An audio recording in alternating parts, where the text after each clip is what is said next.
El cementerio. Un vasto y silencioso reino de mármol y tierra, donde el tiempo parece detenerse y la vida se rinde ante la eternidad.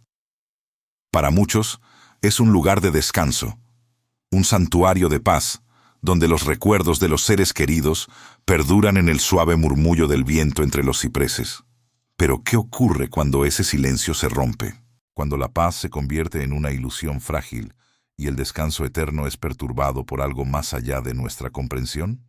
Los cementerios, con sus hileras interminables de lápidas y sus historias grabadas en piedra, son también portales a lo desconocido, escenarios de encuentros escalofriantes que desafían la lógica y la razón. Son lugares donde el velo entre nuestro mundo y el de los espíritus se vuelve peligrosamente delgado, permitiendo que ecos de tragedias pasadas y presencias inquietantes se manifiesten. Este es un viaje a través de 15 historias reales de terror, ocurridas en cementerios que han sido contadas en susurros, transmitidas de generación en generación y que ahora se revelan para ustedes. Son relatos que prometen erizar la piel, provocar escalofríos y quizás dejarles sin dormir. Porque detrás de cada lápida, bajo la tierra fría y húmeda, no solo reposan los cuerpos, sino también secretos inconfesables, dolores no resueltos y a veces una oscuridad tan profunda que se niega a permanecer enterrada. Están listos para adentrarse en el silencio que oculta horrores, para descubrir qué entidades acechan en la penumbra de la noche, esperando el momento justo para revelarse. Prepárense, porque una vez que escuchen estas historias, la visión que tienen de estos lugares sagrados nunca volverá a ser la misma. La primera advertencia llegó a través de los oídos de un hombre acostumbrado al silencio sepulcral de la noche. El vigilante nocturno, un hombre de mediana edad, con un rostro marcado por la soledad y la pérdida, había pasado más de 20 años patrullando el cementerio de la vieja ciudad. Había visto de todo: vándalos, amantes furtivos y alguna que otra sombra que su mente cansada atribuía al cansancio o a la imaginación. Su escepticismo era tan sólido como las lápidas más antiguas, forjado por una vida de desilusiones y un dolor personal que lo había anclado a la rutina de su trabajo. La muerte era su compañera constante, pero siempre había sido una muerte silenciosa, final, hasta esa noche. Mientras recorría las avenidas de tumbas, el frío de la madrugada calaba hasta los huesos. El haz de su linterna danzaba sobre las inscripciones grabadas, revelando nombres y fechas olvidadas. De repente, un sonido, un susurro. No era el viento, ni el crujido de las hojas secas. Era una voz, tenue y casi inaudible, que parecía emerger de una de las tumbas vacías, aquellas que aún esperaban a sus ocupantes. El vigilante nocturno se detuvo, el corazón le dio un vuelco. Se acercó con cautela, su linterna apuntando al hueco oscuro. «Hola», dijo, su voz resonando extrañamente en el silencio. No hubo respuesta, solo un escalofrío que le recorrió la espalda. Lo atribuyó al frío, a la sugestión. Pero el susurro se repitió, un lamento lastimero que parecía implorar algo. El vigilante nocturno, el mismo que había enterrado a su propia familia en ese lugar años atrás, sintió una punzada de terror genuino. El escepticismo que lo había protegido durante tanto tiempo comenzó a resquebrajarse. ¿Estaba finalmente perdiendo la cabeza? ¿O acaso la soledad y el luto habían abierto una puerta que él se había negado a reconocer? La duda entre lo racional y lo sobrenatural lo carcomía. Se alejó lentamente de la tumba vacía. Su linterna temblaba ligeramente en su mano. Juraría que, al girarse, una figura sombría se materializó por un instante entre las lápidas, apenas un parpadeo de oscuridad más densa, antes de desaparecer entre las sombras de los antiguos mausoleos. El vigilante nocturno aceleró el paso, su corazón latiendo con fuerza. Esa noche, El cementerio no le ofreció el consuelo del silencio, sino la inquietante promesa de horrores velados. Antes de continuar, suscríbanse al canal y díganos en los comentarios desde dónde nos están viendo. El vigilante nocturno, con la piel aún erizada por la visión fugaz, se obligó a racionalizar lo ocurrido. Una sombra, un truco de la luz, el cansancio acumulado de una vida solitaria. Intentó convencerse de que su mente le jugaba una mala pasada, pero el eco del susurro y la imagen persistente de aquella silueta oscura se negaban a desvanecerse. Los días siguientes fueron una tortura silenciosa. Cada noche, al iniciar su ronda, una tensión indescriptible se apoderaba de él. Sus ojos escudriñaban la oscuridad con una intensidad renovada, buscando algo que no quería encontrar. La familiaridad del cementerio, antes una fuente de consuelo sombrío, se había transformado en un lienzo de ansiedad. La segunda noche, mientras pasaba junto a la capilla en ruinas, un escalofrío helado le recorrió la espalda. No era el frío habitual de la noche. Era una sensación de ser observado, de una presencia invisible pero palpable. Apuntó su linterna hacia la oscuridad entre los cipreses más antiguos, donde las tumbas se amontonaban sin orden aparente, y juró ver un destello, un movimiento rápido que se ocultó antes de que pudiera enfocarlo. Su corazón martilleó en su pecho. Se obligó a seguir adelante, a no detenerse, a no ceder al miedo que comenzaba a enraizarse en su alma. El vigilante nocturno, que antes había encontrado una extraña paz en la compañía de los muertos, ahora lo sentía como una amenaza latente. Su escepticismo, una armadura forjada a lo largo de décadas, se estaba oxidando a pasos agigantados.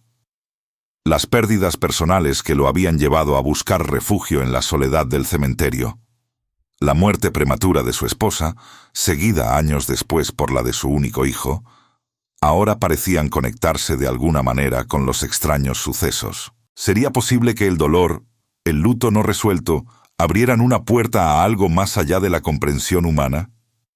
La idea le aterraba y al mismo tiempo lo intrigaba. Una semana después de la primera advertencia, los susurros se hicieron más claros, aunque aún indescifrables. No provenían de las tumbas vacías, sino de la sección más antigua del cementerio, donde las lápidas estaban inclinadas y cubiertas de musgo, y los nombres apenas se distinguían. El vigilante nocturno, armado con su linterna y una creciente sensación de pavor, se acercó.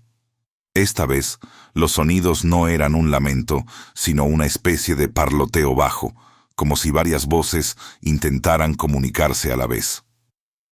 No eran palabras, sino una cacofonía etérea que le provocaba náuseas. De repente, una risa infantil, aguda y gélida, cortó el aire.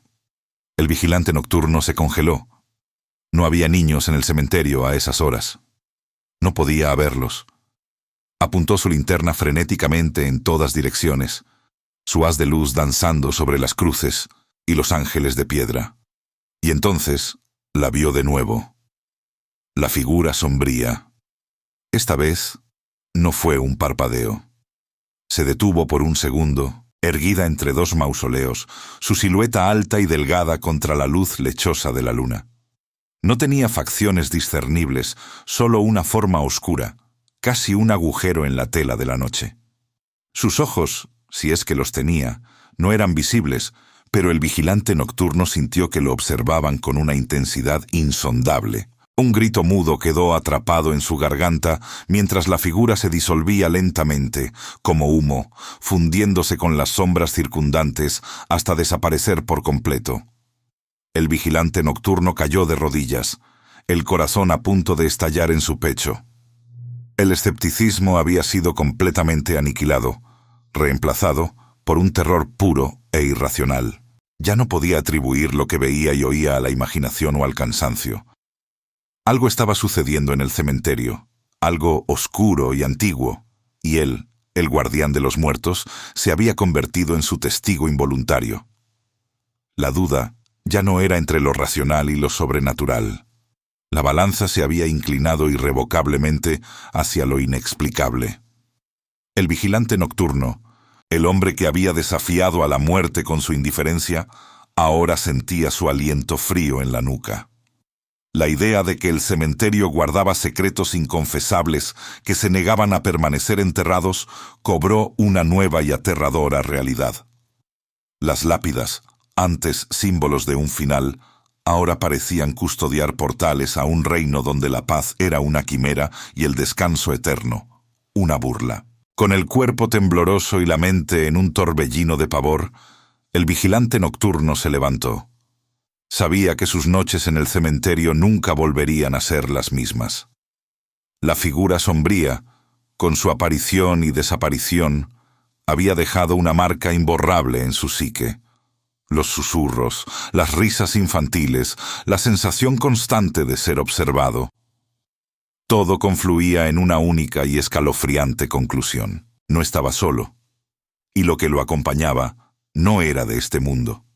El cementerio, su refugio, se había convertido en su prisión, un lugar donde el velo entre la vida y la muerte se había rasgado, revelando horrores que ni en sus peores pesadillas había imaginado. La noche apenas comenzaba, y el vigilante sabía que el terror apenas había mostrado su primera cara. El vigilante nocturno, con el corazón aún desbocado, se arrastró de vuelta a la relativa seguridad de su pequeña caseta, cerrando la puerta con pestillo, un gesto inútil contra lo que acababa de presenciar. La noche se extendía ante él como un abismo de incertidumbre. Pero mientras el terror se apoderaba de un rincón del cementerio, en otro, un alma joven se sumergía en su propio mar de desesperación. En la quietud opresiva de la medianoche, un joven en duelo, con el rostro surcado por lágrimas recientes y la mirada perdida en la inmensidad de su dolor, se encontraba arrodillado frente a una lápida de mármol blanco. Era la tumba de Helena, su amada, arrebatada por una enfermedad cruel y repentina hacía apenas unos meses. La culpa lo carcomía. Había prometido protegerla, cuidarla, y sentía que había fallado, que su amor no había sido suficiente para retenerla en este mundo. Cada visita al cementerio era una autoflagelación, un intento desesperado de encontrar consuelo en la cercanía de sus restos, pero solo hallaba un vacío más profundo. Esa noche, la luna llena bañaba las tumbas con una luz fantasmal, creando sombras alargadas que danzaban con el viento. El joven en duelo, ajeno al frío que calaba sus huesos, hablaba en voz baja con la lápida, sus palabras entrecortadas por sollozos. Le contaba su día, sus tormentos, sus sueños rotos. Sostenía entre sus manos un pequeño relicario de plata, el último regalo que le había dado a Helena, una pieza que ella nunca se quitaba. Su tacto frío era el único consuelo que le quedaba. De pronto, un escalofrío le recorrió la espalda, más intenso que el propio frío de la noche. No era una sensación física, sino una punzada helada que parecía provenir de su interior, un eco de la tristeza que lo habitaba. Levantó la vista, escudriñando el entorno. El cementerio estaba desierto, silencioso, excepto por el suave murmullo del viento entre los árboles. Sin embargo, una extraña sensación de compañía lo invadió. No era la presencia amenazante que había perturbado al vigilante nocturno. Era algo más sutil, casi melancólico. Era como si el aire a su alrededor se hubiera vuelto más denso, cargado de una tristeza familiar. Se aferró al relicario, buscando la calidez que nunca llegaría. Mientras las lágrimas volvían a nublar sus ojos, sintió una brisa suave, aunque no había viento. La brisa acarició su mejilla, un toque casi imperceptible, pero inconfundible. Era la misma sensación que Helena solía dejar en su piel cuando le susurraba al oído. Su corazón dio un vuelco. ¿Era su imaginación, el luto jugando con su mente? ¿O acaso su anhelo había convocado algo más? De repente, una delicada fragancia a jazmín, la flor favorita de Helena, flotó en el aire. Era tan vívida y real que el joven cerró los ojos, aspirando profundamente, sintiendo cómo se le oprimía el pecho. Nunca antes había olido jazmín en el cementerio, menos aún en pleno invierno.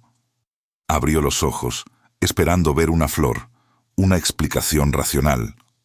No había nada, solo el inmenso campo de lápidas bajo la luna. Con el corazón latiéndole desbocado, el joven en duelo volvió a mirar la tumba de Helena. Sobre la fría superficie de mármol, al lado de una pequeña ofrenda floral que él mismo había dejado, apareció un objeto. Era una horquilla para el cabello, de carey y perlas, la misma que Helena había llevado el día de su boda, un objeto que él sabía, con certeza absoluta, que había sido enterrado con ella. Una oleada de pánico y asombro lo invadió. Había estado en la tumba desde el atardecer, y no había visto a nadie acercarse. La horquilla no estaba allí antes. Era imposible. Su mente luchaba por procesar lo que sus ojos veían. ¿Cómo había llegado allí? ¿Quién la habría puesto? Pero la pregunta más perturbadora era, ¿podría ser ella? El joven en duelo extendió una mano temblorosa y tocó la horquilla. Estaba fría, pero no con el frío del mármol. Era un frío diferente, un frío que parecía emanar de la propia esencia del objeto. Levantó la mirada hacia las estrellas, un torbellino de emociones agitándose en su pecho. Miedo, esperanza, una desesperación aún más profunda. El objeto personal de su amada, que había estado sepultado bajo tierra, había aparecido inexplicablemente sobre su lápida. La culpa que lo había atormentado se transformó en un terror reverencial. Si Helena de alguna forma estaba manifestándose, ¿significaba que su alma no había encontrado descanso? ¿Era su dolor tan inmenso que la retenía en este plano? Las lágrimas que corrieron por sus mejillas ya no eran sólo de tristeza, sino de una mezcla compleja de pavor y una esperanza desgarradora. Deseaba verla, tocarla, hablarle una vez más, pero la idea de que su espíritu estuviera atrapado, quizás sufriendo, lo aterrorizaba aún más. El joven en duelo recogió la horquilla, aferrándola con fuerza. Su mente ya no buscaba explicaciones lógicas. Había presenciado lo inexplicable. El cementerio, que antes era solo el lugar de su pena, se había revelado como un umbral. Con el objeto en su mano, la promesa de una conexión perturbadora, pero real, con su amada Helena, lo dejó con una pregunta punzante. ¿Qué quería ella de él? ¿Era una señal de amor o una súplica silenciosa desde el más allá? La noche, que ya estaba cargada de misterio, se había vuelto aún más opresiva, y el joven sentía que su vida, marcada por el luto, estaba a punto de tomar un giro inesperado hacia lo sobrenatural. El dolor y la culpa no resuelta se habían convertido en un puente hacia lo desconocido, y él, el joven en duelo, se encontraba ahora en el centro de un fenómeno inexplicable que desafiaba toda razón. Mientras el joven en duelo se alejaba del cementerio, aferrando la horquilla de Helena como un náufrago a su tabla, la oscuridad de la noche envolvía a otro rincón, no con la melancolía del amor perdido, sino con la imprudencia juvenil y el desprecio por lo sagrado. Lejos de la tumba de Helena, en una sección más antigua y olvidada del camposanto, un grupo de amigos se preparaba para una noche de transgresión. No eran almas atormentadas por el luto, sino jóvenes ebrios de adrenalina y desafío, buscando emociones fuertes en el lugar menos apropiado. Pedro, el líder tácito del grupo, con una sonrisa cínica dibujada en el rostro, sostenía una linterna que proyectaba haces erráticos sobre las lápidas musgosas. A su lado, Ana, con su teléfono grabando cada instante, buscaba la aprobación de sus compañeros. Marcos, el más callado pero no menos imprudente, se mantenía ligeramente apartado, con la mirada inquieta, mientras Sofía reía con nerviosismo, intentando disimular su creciente aprensión. Habían oído historias de este cementerio, leyendas locales sobre espíritus inquietos y almas en pena, pero las habían descartado como meras fábulas para asustar a los niños. Su objetivo esa noche era simple: profanar una tumba, grabar la hazaña y compartirla en redes sociales, en busca de la efímera gloria viral. Habían elegido una tumba particularmente antigua, casi derruida, con una efigie de piedra de un ángel sin cabeza. La lápida, apenas legible, revelaba un nombre borroso y una fecha de fallecimiento de hacía más de un siglo. Era la tumba de una mujer, una tal Elara, cuya historia se había perdido en el tiempo. La imprudencia de los amigos les impedía sentir el peso de la historia, la solemnidad del lugar. Para ellos, era solo un escenario para su audacia. Pedro, con una palanca que había traído, comenzó a forzar la losa de mármol que cubría la tumba. El chirrido metálico resonó en el silencio sepulcral, un sonido estridente que parecía desgarrar el velo de la noche. Ana grababa con entusiasmo, susurrando comentarios sarcásticos a la cámara. Sofía se cubrió la boca con una mano, sus ojos fijos en la escena, un nudo de miedo formándose en su estómago. Marcos, por su parte, sentía un escalofrío ascender por su columna vertebral. Había algo profundamente equivocado en todo aquello. Con un último esfuerzo, la losa cedió y se desplazó con un golpe sordo, revelando la oscuridad de la cripta. Un olor a tierra húmeda y a algo más, algo antiguo y rancio, emergió del interior, envolviéndolos. Pedro, exultante, encendió su linterna y la dirigió hacia el abismo. El haz de luz reveló un ataúd de madera, carcomido por el tiempo y algunos restos dispersos. La escena, en lugar de asustarlos, pareció envalentonarlos aún más. Ana, riendo, se inclinó para arrojar una piedra dentro, un acto de desprecio puro. Sofía lanzó un grito ahogado. Marcos, en cambio, sintió una punzada de terror. No era el miedo a lo que veían, sino a lo que no veían. La atmósfera se había vuelto pesada, densa, como si el aire mismo estuviera protestando. Fue entonces cuando ocurrió. Un lamento, apenas un suspiro, pareció surgir de las profundidades de la tumba. No era el viento, ni el crujido de los árboles.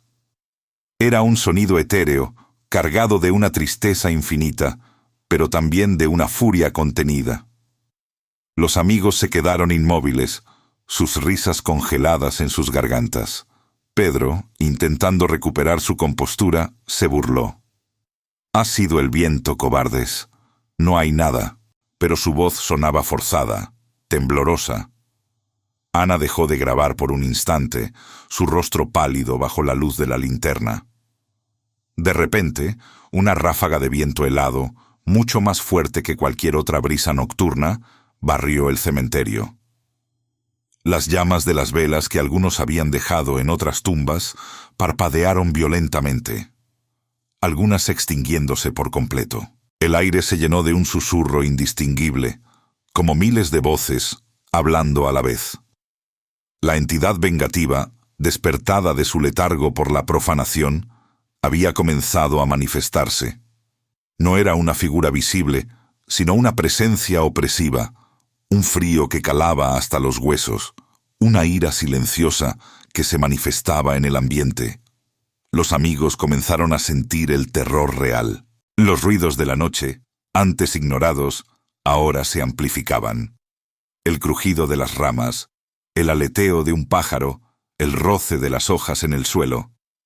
Cada sonido parecía una advertencia, un paso que se acercaba. Sofía fue la primera en ceder al pánico. «¡Tenemos que irnos de aquí!», exclamó con la voz quebrada. Intentó correr, pero sus pies parecían pegados al suelo. Una fuerza invisible la detuvo, un agarre helado en su tobillo. Cayó al suelo, soltando un grito agudo.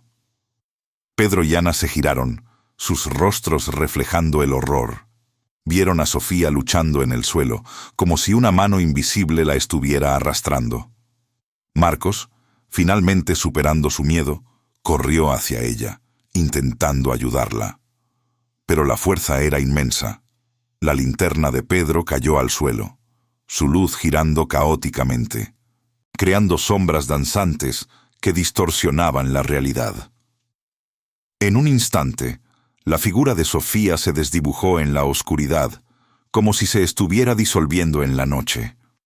Sus gritos se ahogaron, convirtiéndose en un gemido distante, y luego en absoluto silencio.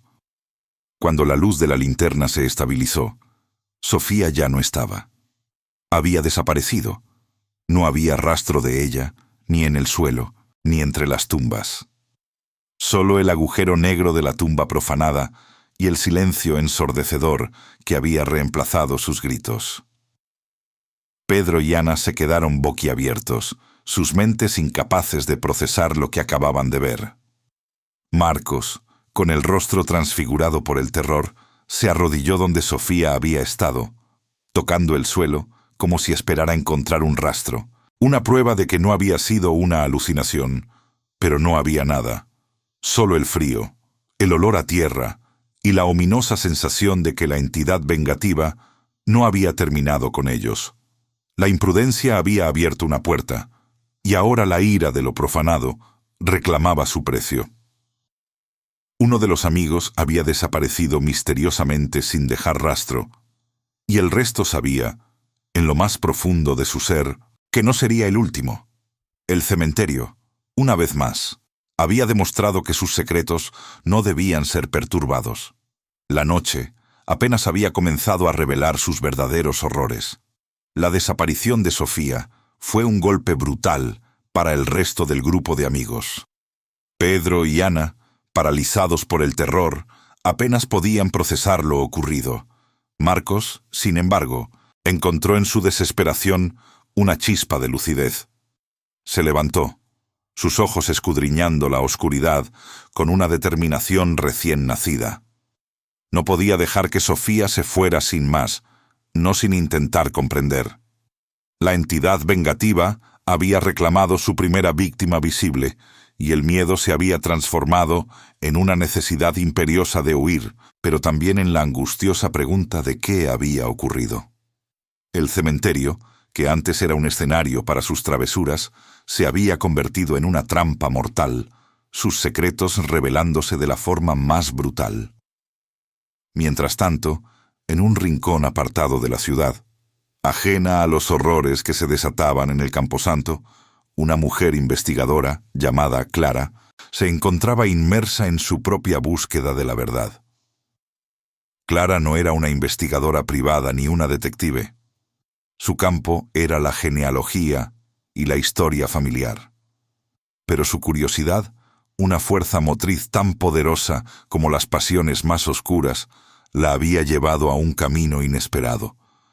Su motivación era sencilla: descubrir la historia de su propia familia, de la que siempre había sentido un vacío, una pieza faltante.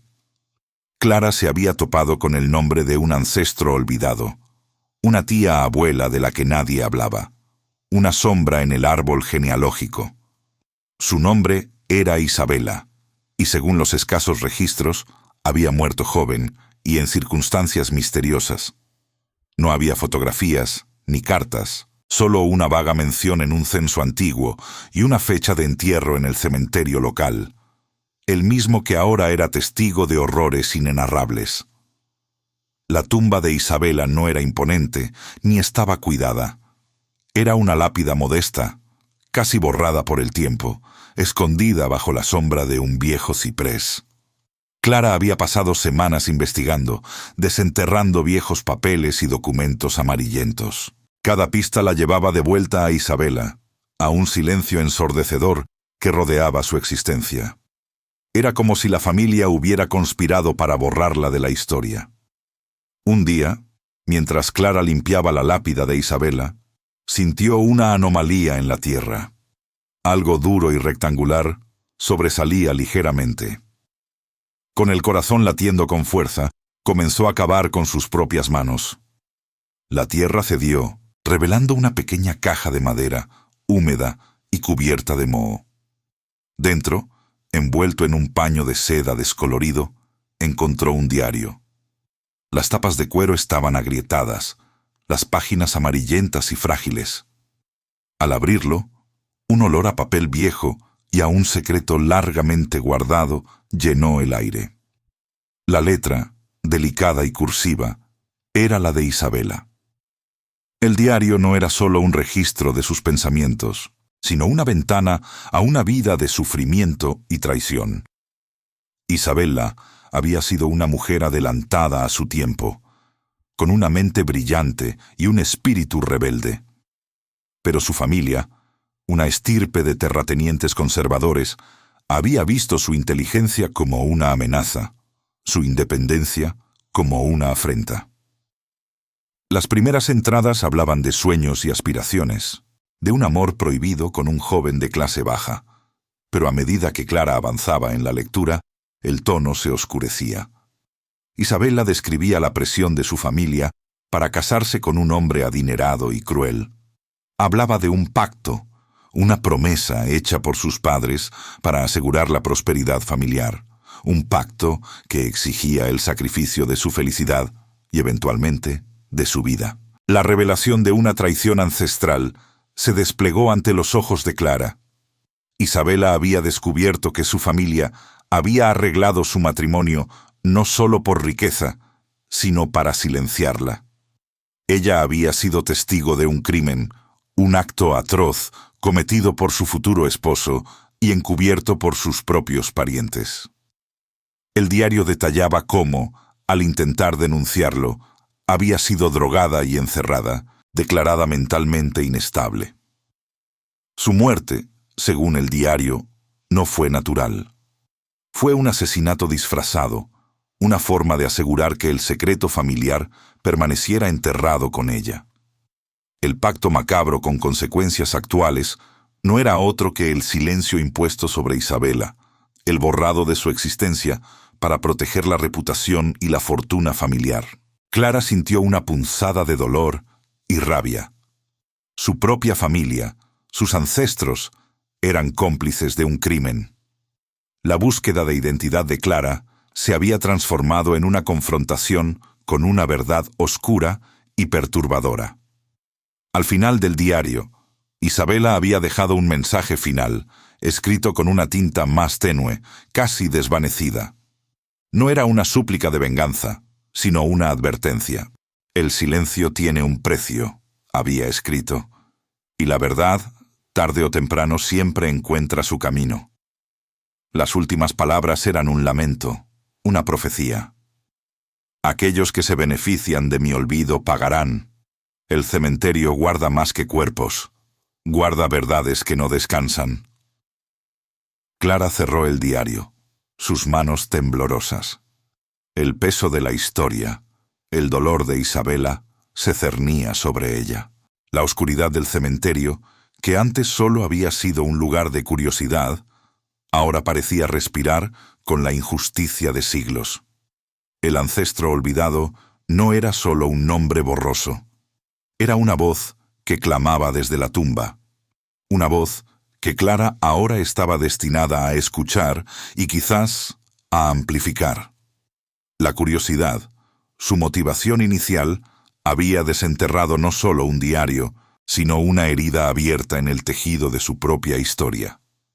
Y ahora, Clara sentía que la verdad de Isabela no solo la había encontrado a ella, sino que también la había elegido para ser su portavoz.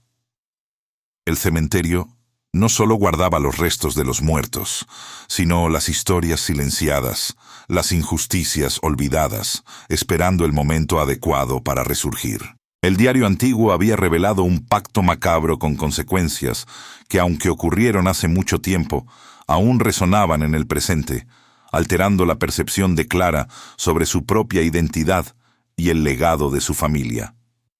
El lamento de los niños se alzaba ahora en el cementerio, una melodía espectral que se superponía al descubrimiento de Clara. Mientras ella procesaba la traición ancestral de su familia, en la sección infantil del cementerio, un horror diferente, pero igualmente desgarrador, comenzaba a manifestarse.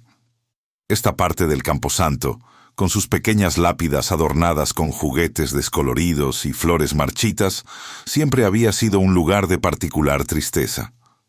Aquí yacían los inocentes, aquellos cuyas vidas fueron truncadas antes de florecer, víctimas de enfermedades olvidadas, accidentes o, en casos más oscuros, de tragedias inexplicables que la comunidad prefería no recordar. Los niños fantasma, presencias etéreas y melancólicas, habían comenzado a dejarse ver, o más bien, sentir.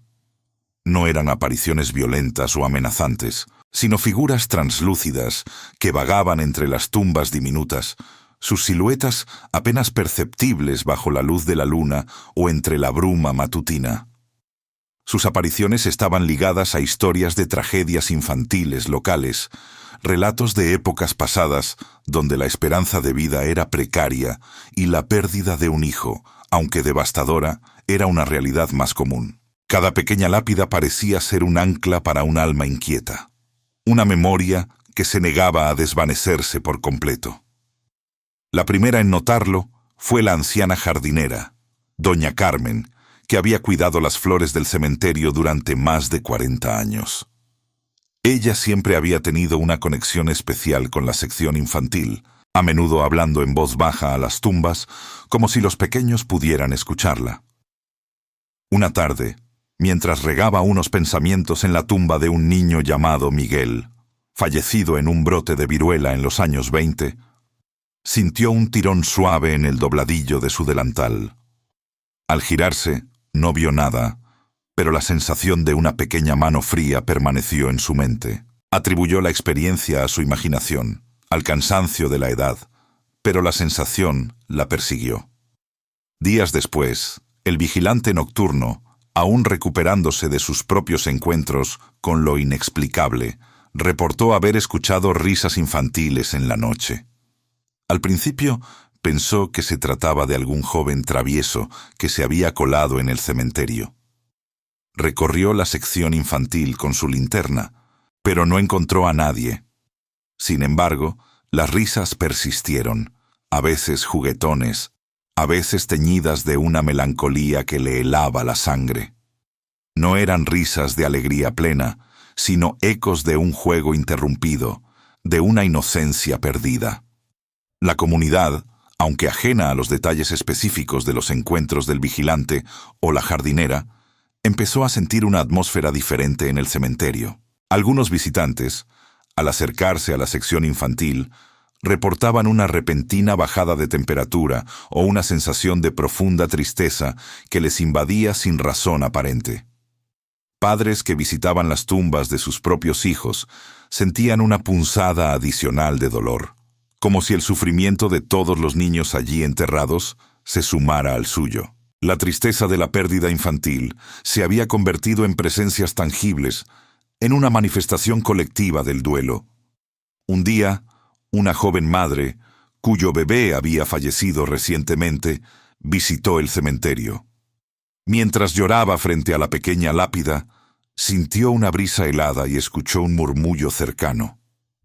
Era una voz infantil, suave y apenas audible, que parecía pronunciar una nana. La madre levantó la vista, esperando ver a alguien, pero solo encontró el vacío. Sin embargo, sintió una extraña paz momentánea, como si su propio dolor fuera comprendido y compartido por las almas de los otros pequeños. A medida que las noches se hacían más largas y el otoño se asentaba, las apariciones se volvieron más frecuentes y menos sutiles. Las pequeñas flores que la jardinera plantaba en la sección infantil aparecían a menudo desordenadas, como si manos invisibles hubieran jugado con ellas. En una ocasión, el vigilante nocturno encontró un pequeño triciclo de madera que había sido dejado como ofrenda en una tumba, movido varios metros de su lugar original. Las huellas de pequeños pies descalzos se marcaban a veces en el rocío de la mañana, solo para desvanecerse al primer rayo de sol. Pero el incidente más perturbador ocurrió una noche de luna llena. El vigilante nocturno, haciendo su ronda habitual, se detuvo cerca de la sección infantil. El aire estaba pesado, cargado de una quietud antinatural. De repente, una risa infantil se escuchó en la noche, clara y cristalina, resonando entre las lápidas. No era una risa solitaria, eran varias, superpuestas, como un coro de voces jóvenes. El sonido no venía de un punto fijo, sino que parecía moverse, rodearlo, jugar con él. El vigilante encendió su linterna, barriendo el haz de luz por entre las cruces y los ángeles de piedra, pero no había nadie. Sin embargo, la risa infantil se hizo más fuerte, más cercana, casi palpable. Una pequeña canica de cristal rodó por el sendero y se detuvo a sus pies, brillando débilmente bajo la luz de su linterna. Nadie había estado allí para dejarla caer. El vigilante nocturno sintió un escalofrío que no era de frío. La melancolía de esas risas, la inocencia perdida, era más aterradora que cualquier sombra amenazante. Comprendió que los niños fantasma no eran malignos, sino eternamente tristes, atrapados en un juego sin fin, anhelando una compañía que nunca llegaría. Eran los ecos de la alegría robada, una manifestación persistente de la injusticia de sus muertes. El cementerio, una vez más, revelaba que no solo albergaba los restos físicos, sino también las emociones sin resolver, los lamentos de aquellos que se negaban a ser olvidados, especialmente los más pequeños y vulnerables. La risa infantil que se escuchaba en la noche, sin que hubiera nadie, era un recordatorio constante de que la tragedia de la pérdida infantil tenía una voz, y esa voz resonaba por toda la eternidad. El lamento de los niños fantasmas, una sinfonía de melancolía que se había apoderado de la sección infantil del cementerio, resonaba aún en los oídos del vigilante nocturno. Pero más allá de esas risas etéreas y canicas rodantes, el camposanto guardaba otros dramas, otras almas en pena, cuyas historias se entrelazaban con el tejido mismo de su oscura existencia. Entre las sombras y las lápidas, un hombre caminaba con el peso de un pasado imperdonable, buscando no solo el perdón de los vivos, sino también la redención ante los muertos. Historia 6. Un exdelincuente busca redención visitando la tumba de su víctima, pero es atormentado por su espíritu. El exdelincuente, cuyo nombre era Ricardo, había pasado los últimos 15 años de su vida en una celda, pagando por un crimen que lo perseguía incluso en sus sueños más profundos. Ahora, libre pero no en paz, su única obsesión era encontrar una forma de expiar su culpa. Su primera parada, el lugar más lógico y a la vez el más aterrador, era el cementerio. Allí, bajo una lápida sencilla y erosionada por el tiempo, yacía la que había sido su víctima, un joven inocente llamado Miguel, cuya vida había arrebatado en un arrebato de ira y desesperación. Ricardo no buscaba absolución en sermones ni en la caridad pública. Sabía que su penitencia debía ser personal, visceral. Cada semana, sin falta, se presentaba ante la tumba de Miguel. Al principio, solo se quedaba de pie, mudo, con la mirada perdida en el nombre grabado en la piedra. La culpa lo carcomía, una bestia implacable que le roía las entrañas. Recordaba la noche fatídica con una claridad espantosa, los gritos, el pánico, el silencio final. El deseo de perdón era una llama débil pero persistente en su alma, compitiendo con el terror de enfrentarse a las consecuencias de sus actos, más allá de la justicia terrenal. Poco a poco, las visitas de Ricardo se volvieron más tortuosas. Al principio, eran solo sensaciones, escalofríos inexplicables que lo recorrían incluso en los días más calurosos. Luego, comenzaron los susurros, voces indistintas que parecían arrastrarse desde las profundidades de la tierra, llamando su nombre con un tono de reproche y dolor. Ricardo intentaba convencerse de que era su propia mente, fragmentada por la culpa, la que le jugaba malas pasadas. Pero la certeza de que no estaba solo en ese lugar y de que la presencia que lo rodeaba no era benigna, crecía con cada visita. Una tarde, mientras limpiaba la lápida de Miguel con un paño húmedo, sintió un aliento frío en su nuca. Se giró bruscamente, pero no había nadie. Sin embargo, un sudor helado le perló la frente. En ese instante, una figura translúcida y apenas discernible se materializó frente a él, flotando a pocos centímetros del suelo. Era el espíritu de la víctima, Miguel, aunque no como lo recordaba. Su rostro estaba desfigurado por el dolor y la rabia, sus ojos vacíos, pero llenos de un reproche que traspasaba el alma de Ricardo. El aire se volvió gélido, y un olor a tierra húmeda y descomposición llenó sus fosas nasales. El espectro no pronunció palabra, pero su presencia era un grito silencioso de tormento y acusación. Ricardo cayó de rodillas, el paño resbalando de sus manos temblorosas. Las lágrimas brotaron de sus ojos, no solo de miedo, sino de una profunda y devastadora tristeza. El espíritu de Miguel se cernió sobre él, una sombra de lo que fue, consumido por la injusticia de su muerte. Ricardo sintió un dolor agudo en el pecho, como si la mano invisible del espíritu le apretara el corazón. Días después, el tormento se intensificó. Ricardo comenzó a ver a Miguel en todas partes. Su reflejo en el escaparate de una tienda, una sombra en el rabillo del ojo, un rostro entre la multitud que desaparecía al instante. Su vida se convirtió en un infierno de paranoia y terror. No podía dormir, y cuando lo hacía, las pesadillas lo transportaban de nuevo a aquella noche fatídica, pero esta vez, Miguel era el verdugo, y Ricardo, la víctima. La culpa, que antes era una carga, ahora era un tormento activo, una entidad que lo perseguía sin descanso. Desesperado, Ricardo regresó al cementerio, a la tumba de Miguel. Esta vez, no fue a buscar perdón, sino a suplicar un cese al fuego. Se arrodilló, con el cuerpo tembloroso y la voz quebrada. «Miguel», balbuceó, «por favor, déjame en paz. Dime qué quieres. Haré lo que sea». En ese momento, el aire se heló de nuevo. El espíritu de la víctima apareció, esta vez más definido, su mirada penetrante. Una voz, fría y hueca, resonó directamente en la mente de Ricardo, sin mover los labios. «Redención», dijo el espíritu. «Solo la redención puede apaciguar mi alma». Ricardo levantó la vista, con los ojos llenos de una mezcla de terror y una tenue esperanza. «¿Qué debo hacer?», preguntó, su voz apenas un susurro. «Dime, haré lo que sea». El fantasma de Miguel se acercó aún más, su presencia envolviéndolo.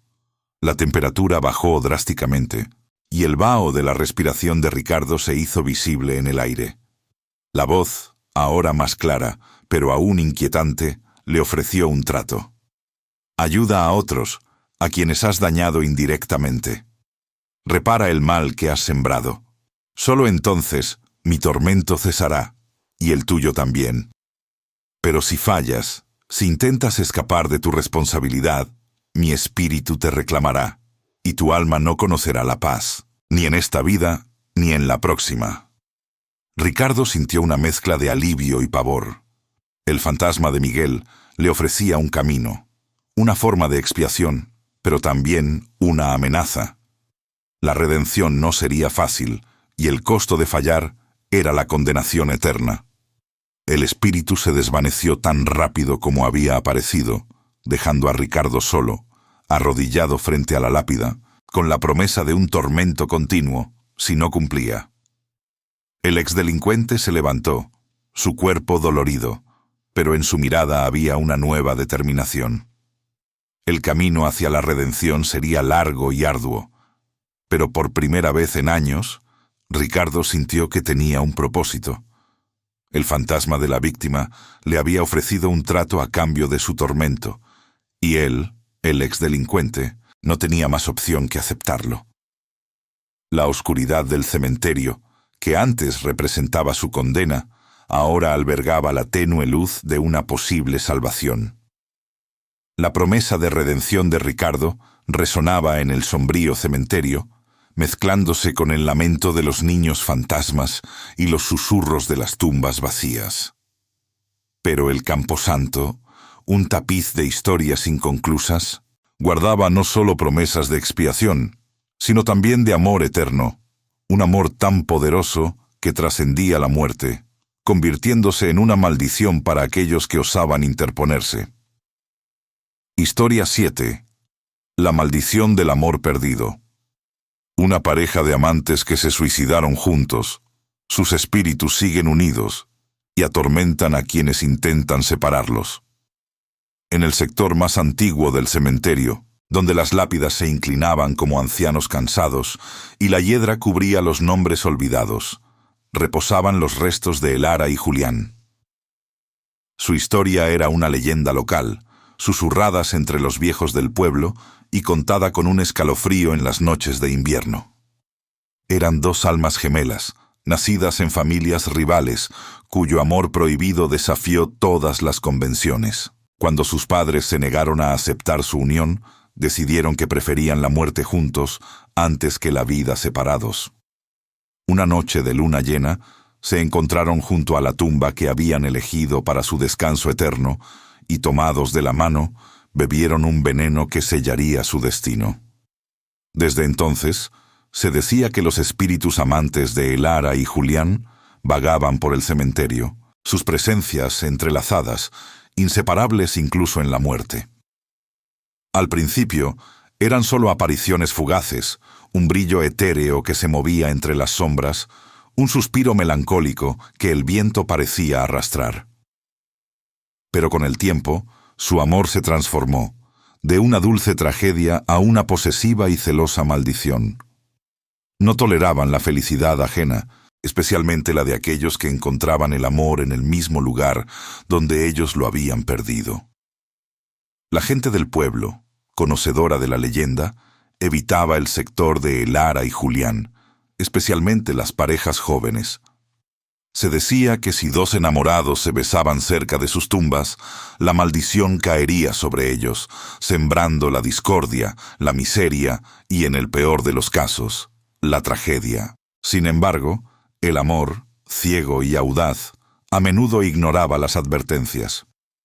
Fue el caso de Sofía y Daniel, dos jóvenes universitarios que, ajenos a las viejas historias, encontraron en el cementerio un lugar tranquilo para sus citas. Les gustaba pasear entre las lápidas, imaginando las vidas de quienes allí descansaban, y compartir sus sueños bajo el manto estrellado. Una noche de verano, el aire era suave, y una brisa ligera mecía las copas de los árboles, creando una atmósfera de intimidad perfecta. Daniel, con una sonrisa tierna, detuvo a Sofía frente a una tumba cubierta de musgo, sin saber que era la de Elara y Julián.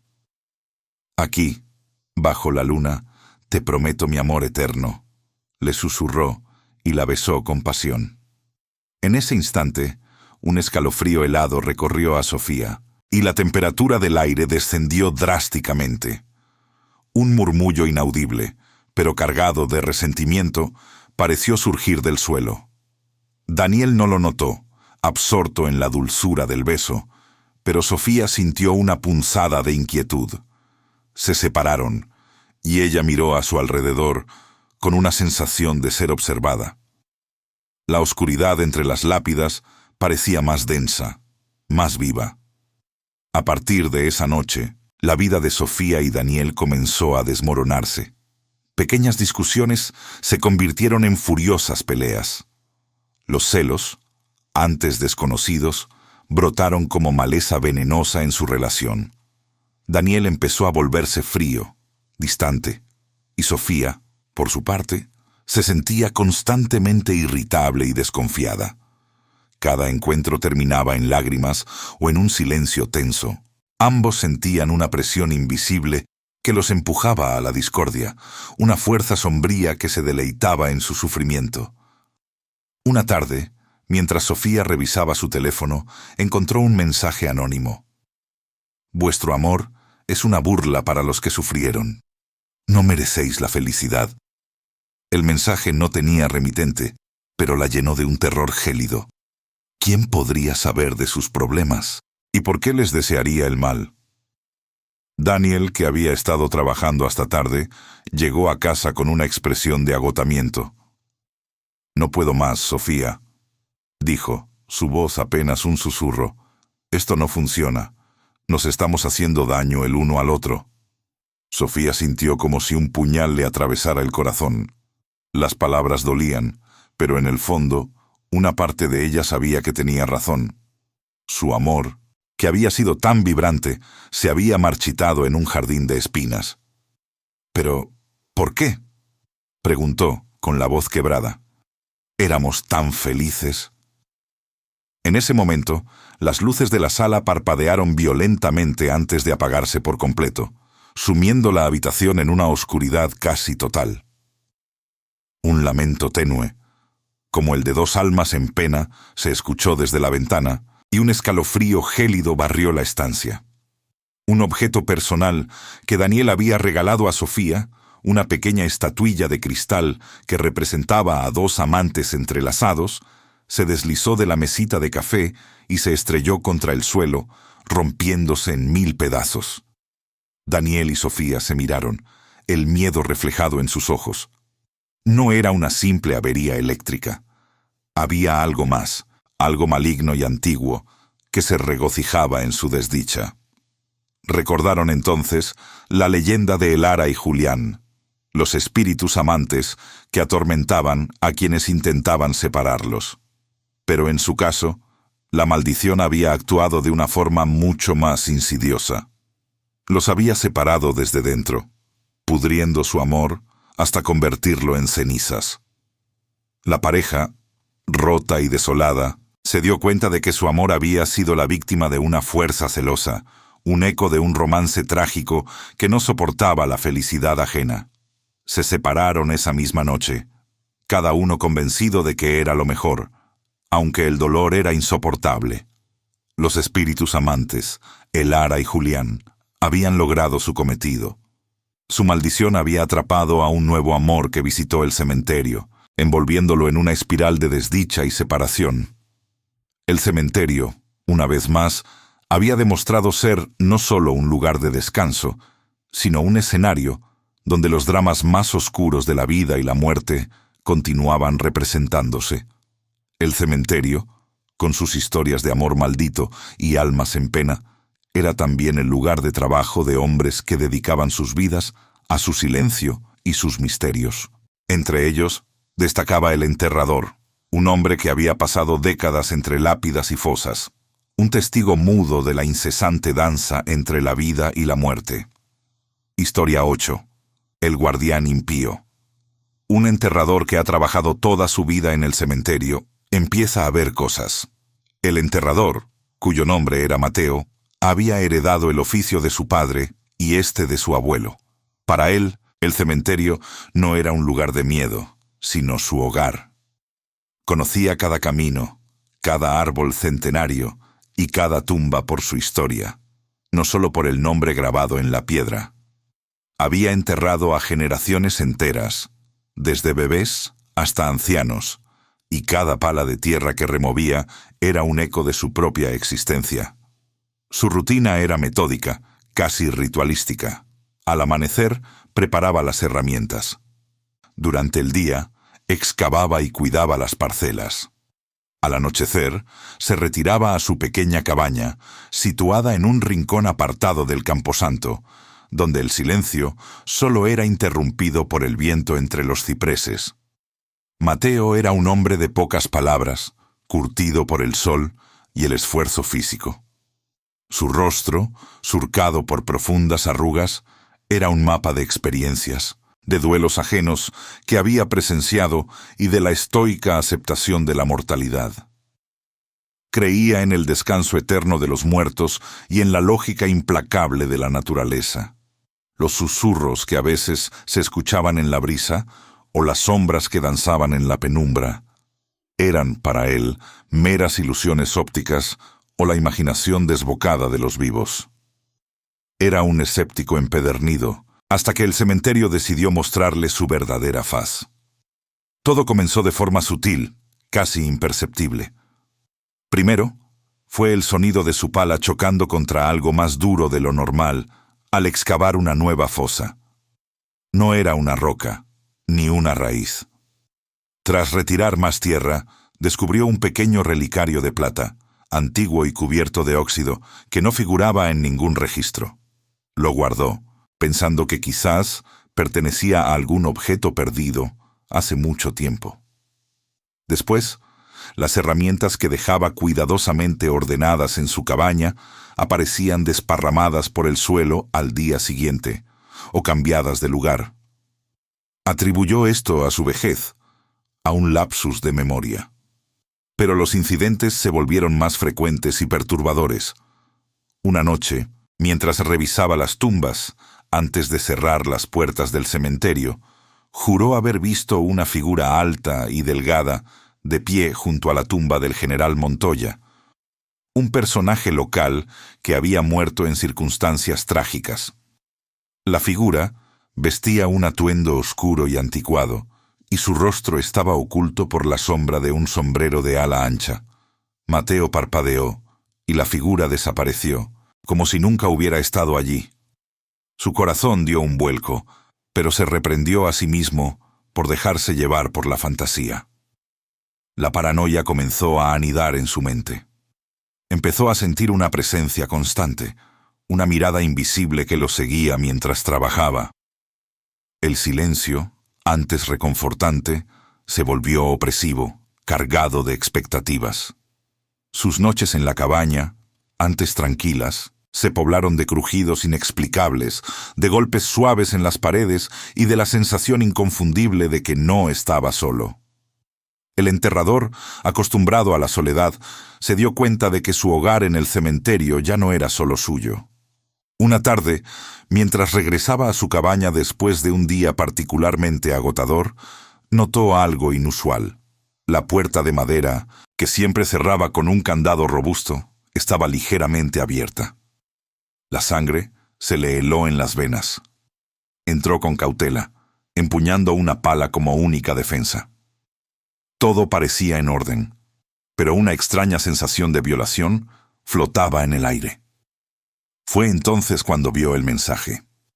En la pared interior de su cabaña, donde normalmente colgaba un viejo calendario, alguien o algo había escrito con una sustancia oscura y pegajosa una serie de símbolos extraños, indescifrables.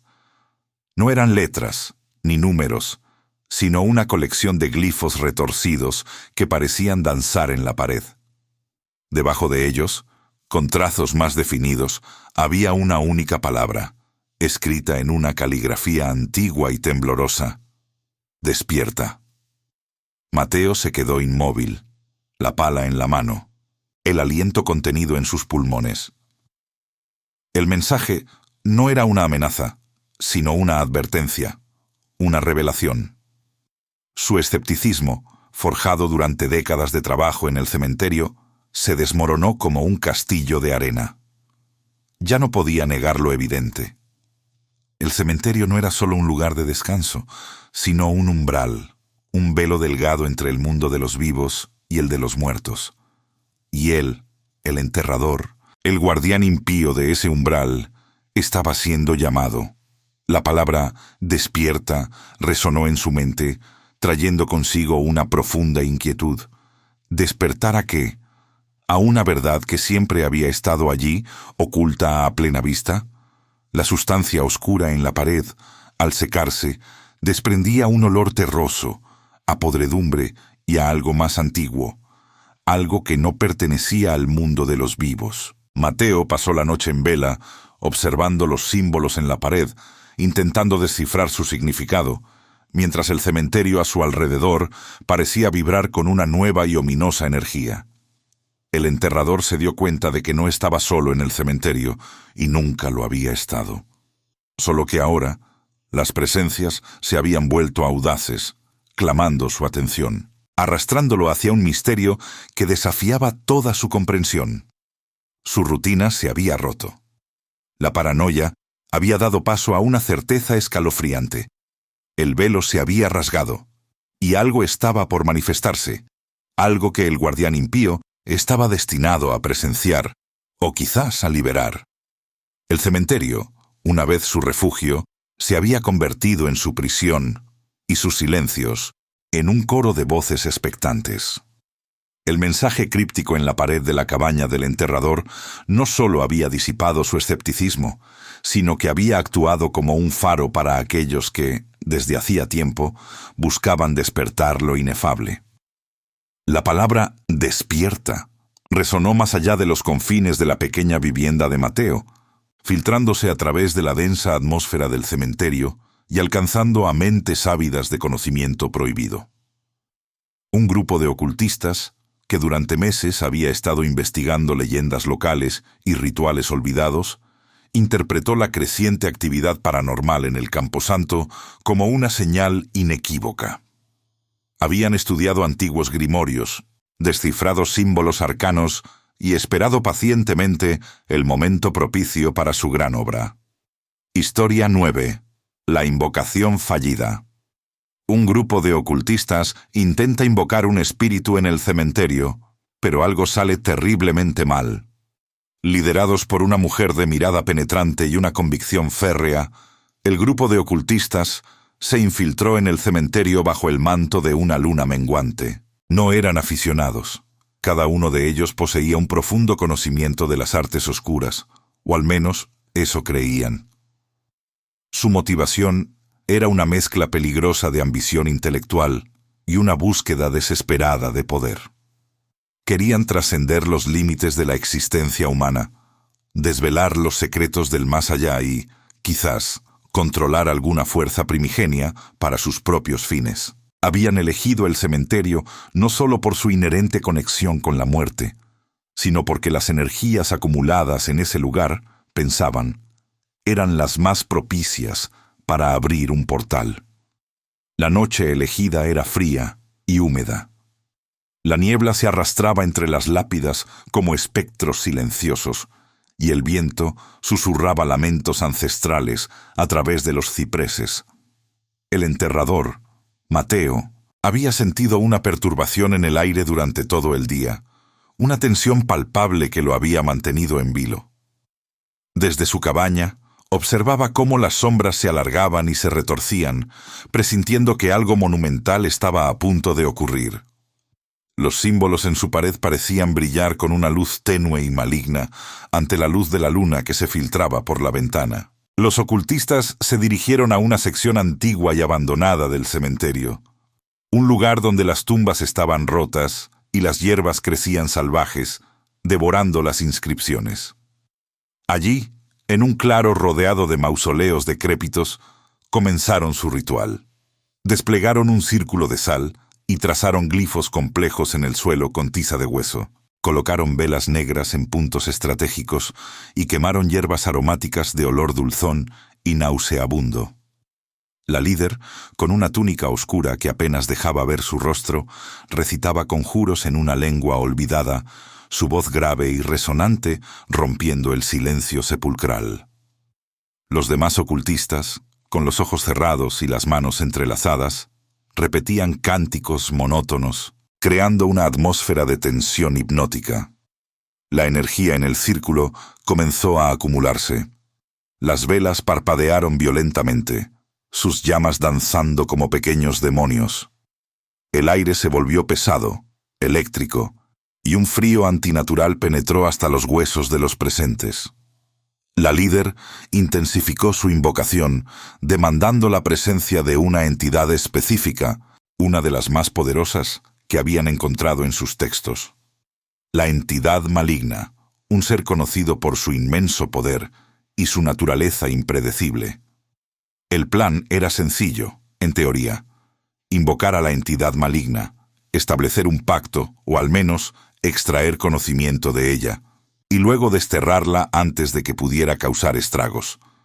Sin embargo, en el mundo del ocultismo, el conocimiento es poder, y el poder tiene un precio.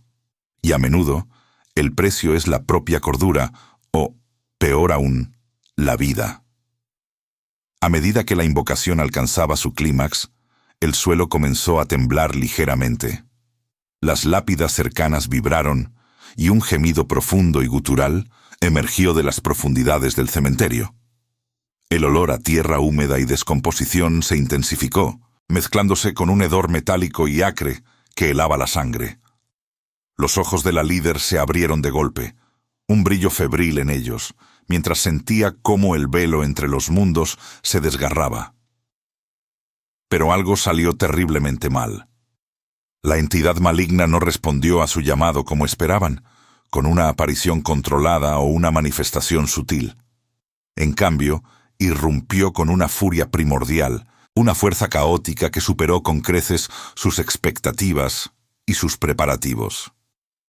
El círculo de sal, la barrera que debía contenerla, se desintegró con un estallido invisible, y las velas negras se apagaron de golpe, sumiendo el claro en una oscuridad total. Un grito desgarrador rompió la noche, el de uno de los ocultistas, que fue arrojado contra una lápida con una fuerza invisible, su cuerpo inerte cayendo al suelo con un ruido sordo. El pánico se apoderó del grupo. La líder intentó pronunciar un conjuro de destierro, pero las palabras se ahogaron en su garganta. La entidad maligna no era un espíritu al que se pudiera dominar. Era una fuerza de la naturaleza oscura, un horror cósmico que había sido despertado de su letargo. Una sombra inmensa y amorfa se materializó en el centro del claro, más oscura que la propia noche. No tenía forma definida, sino que fluctuaba y se retorcía, proyectando una sensación de maldad absoluta. Los ocultistas restantes intentaron huir, pero la entidad maligna ya los había reclamado. Las raíces de los árboles cercanos se retorcieron y se alzaron del suelo, atrapando a uno por los tobillos, mientras una fuerza invisible lo arrastraba hacia la oscuridad. Otro cayó de rodillas, con las manos aferradas a su cabeza, gritando mientras su mente se desintegraba bajo la presión psíquica del ente. La líder, la última en pie, miró a la sombra cambiante, sus ojos llenos de terror, y un atisbo de una comprensión horrible. Habían invocado algo que no podía ser desterrado. No era un espíritu, no era un demonio, era la encarnación del caos, una fuerza que no obedecía las leyes de su magia. La entidad maligna se expandió, llenando el espacio con su presencia opresiva, y la líder sintió cómo su propia alma era succionada, arrastrada hacia el abismo. Su grito final fue un eco de desesperación y arrepentimiento, un lamento que se perdió en la noche. El silencio regresó al claro, pero era un silencio diferente, uno cargado de horror y una malevolencia palpable. El grupo de ocultistas había desaparecido sin dejar rastro, devorado por la oscuridad que habían intentado controlar. El enterrador, desde su cabaña, había presenciado los destellos de luz, escuchado los gritos y sentido la onda expansiva de energía maligna que había emanado del cementerio. Su corazón latía desbocado, no por miedo, sino por una certeza escalofriante. La entidad maligna no podía ser desterrada y había comenzado a reclamar víctimas. La invocación fallida había abierto una puerta, y lo que había cruzado el umbral no tenía intención de regresar. El cementerio, ahora, no era solo un lugar de descanso, sino un nexo de terror, un punto de anclaje para una fuerza que amenazaba con extenderse más allá de sus muros. El enterrador lo sabía. La palabra en su pared había sido una advertencia, no una invitación. Y ahora, el horror que habían desatado comenzaría a buscar nuevas presas, más allá de los límites del camposanto, en la desprevenida ciudad. La entidad maligna, desatada en el cementerio, no se conformó con las vidas de los ocultistas que la habían despertado.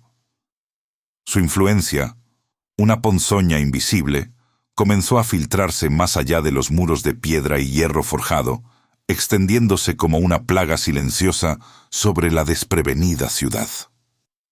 Lo que había comenzado como un experimento imprudente en la oscuridad de la noche se transformó en una amenaza generalizada, un horror cósmico que desafiaba la comprensión humana. Al principio, fueron solo pequeños incidentes, animales domésticos desaparecidos sin dejar rastro, sus dueños encontrándolos días después, mutilados de formas antinaturales, como si una fuerza invisible los hubiera desgarrado. Luego, los sueños de la comunidad se volvieron más vívidos y aterradores, llenos de sombras retorcidas y susurros ininteligibles que prometían desgracias. La gente comenzó a despertar empapada en sudor frío. La sensación de una presencia opresiva, aferrada a sus mentes incluso bajo la luz del día. Los fenómenos se intensificaron. Las luces de las calles parpadeaban y se apagaban sin explicación, sumiendo barrios enteros en una oscuridad repentina y aterradora. Los aparatos electrónicos fallaban aleatoriamente, emitiendo estática cargada de voces distorsionadas que parecían provenir de otro plano. La temperatura en algunas casas bajaba drásticamente sin motivo aparente, el frío penetrando hasta los huesos y dejando una sensación de desesperanza. La tensión crecía a medida que el horror se generalizaba. La comunidad, antes apacible y organizada, comenzó a mostrar signos de fractura. El miedo se convirtió en un catalizador para la desconfianza. Vecinos que antes se saludaban con una sonrisa, ahora se miraban con recelo, preguntándose quién sería la próxima víctima de la amenaza invisible. Los niños, con su sensibilidad innata a lo sobrenatural, fueron los primeros en percibir la verdadera naturaleza de lo que ocurría. Hablaban de sombras malas que se movían por las esquinas de sus habitaciones, de risas huecas que resonaban en el patio de juegos cuando no había nadie más. Sus padres, al principio, lo atribuían a la imaginación infantil, pero pronto la persistencia y el detalle de sus relatos comenzaron a helarles la sangre. El joven en duelo, que aún no había encontrado la paz para su amada Elena, sintió una intensificación de la oscuridad que lo rodeaba. Los fenómenos inexplicables en la tumba de Elena, que antes le parecían ser manifestaciones de su propio dolor o del espíritu de su amada, ahora se sentían diferentes, más vastos, más primarios. La horquilla de Elena, que él guardaba celosamente, a veces vibraba en su mano, como si resonara con una frecuencia maligna que no era la de su amor perdido, sino la de algo mucho más antiguo y perverso. Se dio cuenta de que la entidad maligna no solo afectaba a los vivos, sino que también corrompía el velo entre este mundo y el siguiente, distorsionando las presencias espectrales que habitaban el cementerio.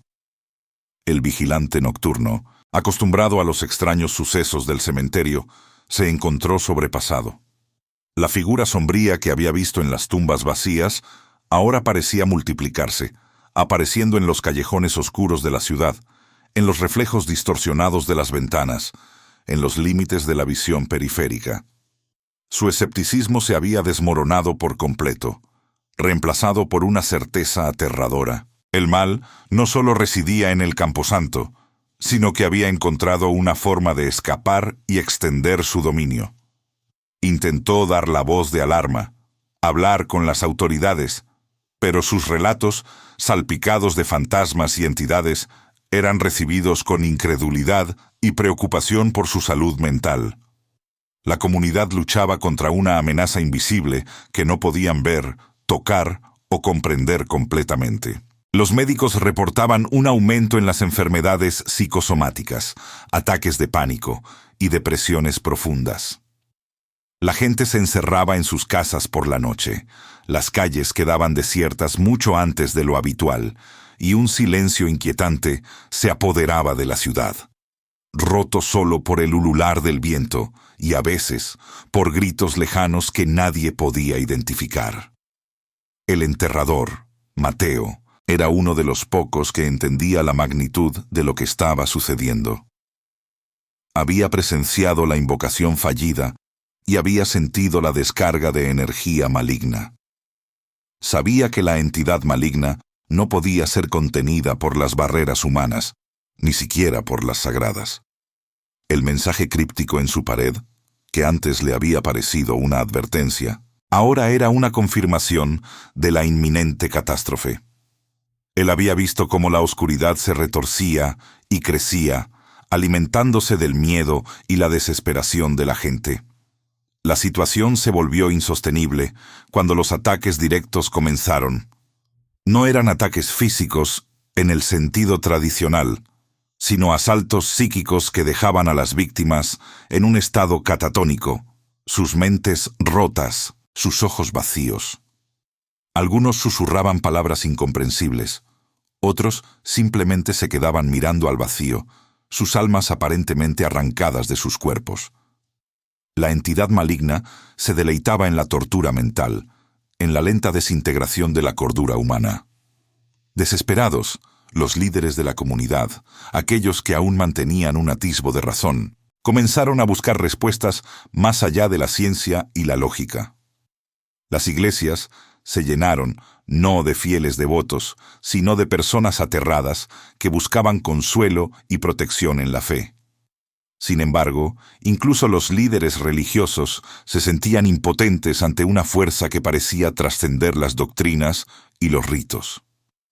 Fue entonces cuando una solución desesperada fue propuesta. Un anciano recluso, un estudioso de lo oculto que había sido marginado por sus excentricidades, emergió de las sombras. Había estado observando los acontecimientos desde su pequeño y polvoriento estudio. Supo que algo terrible había sido desatado.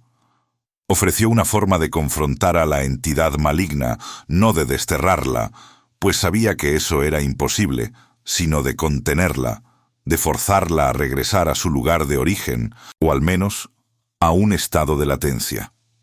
La solución era un ritual antiguo, un contrarritual que requeriría no solo una inmensa preparación, sino también un sacrificio personal de proporciones inauditas. Había un alto precio que pagar, no solo en recursos, sino en la esencia misma de aquellos que participaran en él. El anciano explicó que la entidad maligna se alimentaba del miedo y la desesperación, y que para combatirla debían ofrecerle algo que no pudiera consumir. Una ofrenda de valor personal, de memoria, de amor puro, algo capaz de crear una barrera espiritual. No sería un sacrificio de sangre, sino de alma, de recuerdo, de conexión. La comunidad se enfrentó a una elección terrible: rendirse al horror que los consumía lentamente, o aceptar una solución desesperada que exigía un precio incomprensible. El anciano advirtió que no había garantía de éxito, y que aquellos que participaran podrían perder algo irrecuperable de sí mismos. Pero la alternativa, la lenta y agonizante aniquilación de sus mentes y almas, era un destino que pocos estaban dispuestos a aceptar. La esperanza, aunque tenue, brillaba en los ojos de algunos, una luz frágil en la oscuridad creciente.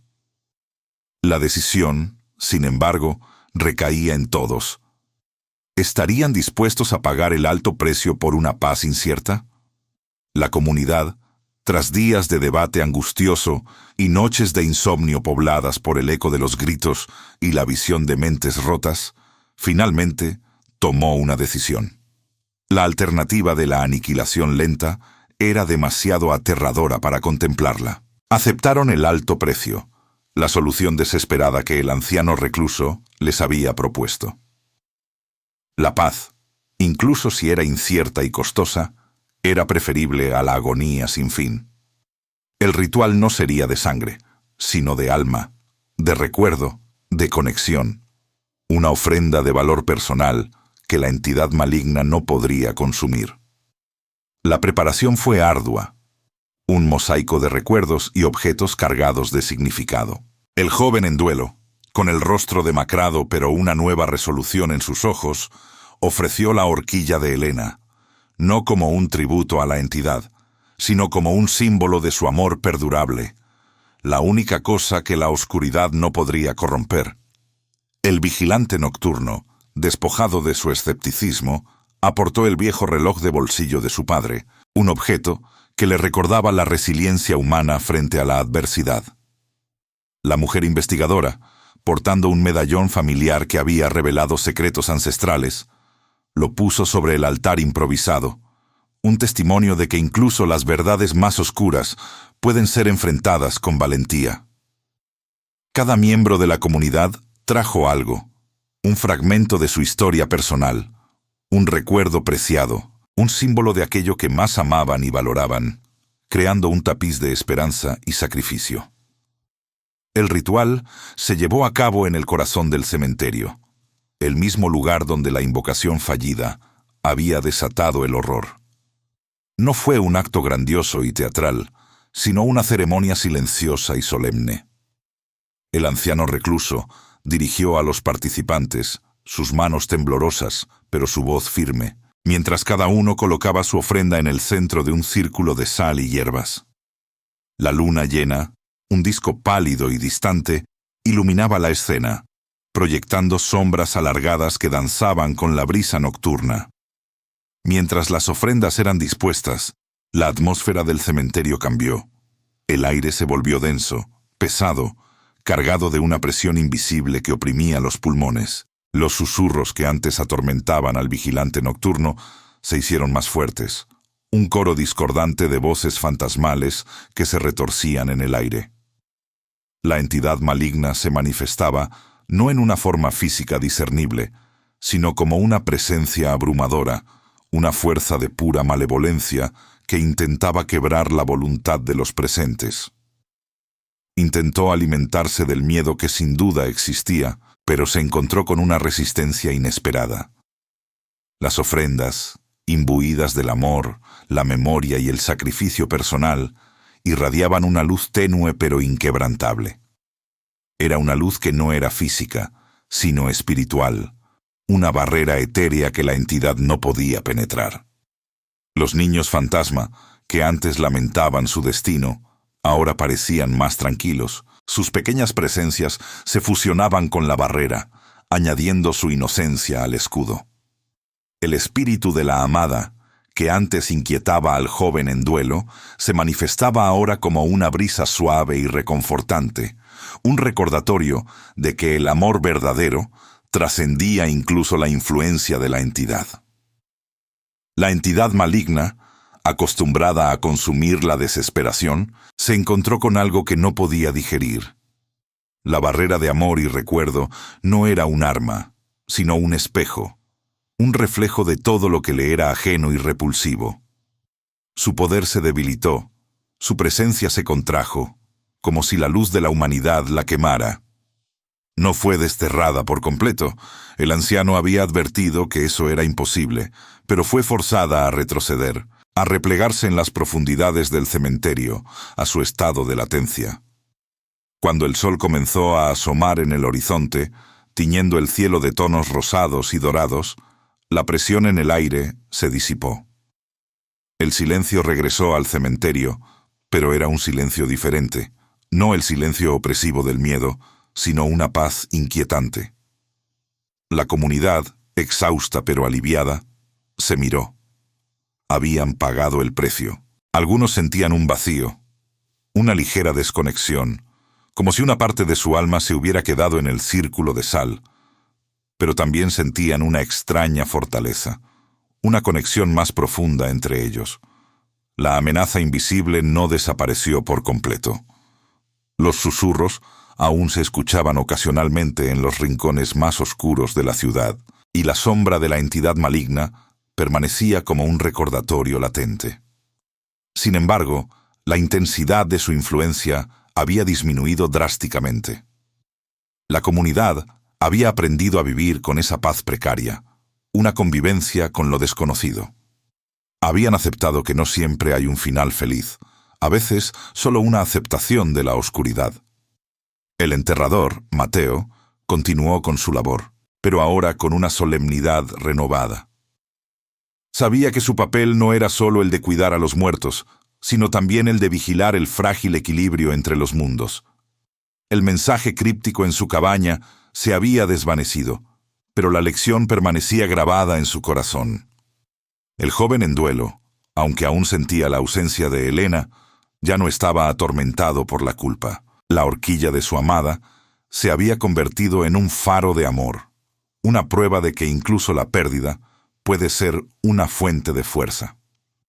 La vida en la ciudad, aunque marcada por la experiencia, recuperó una apariencia de normalidad.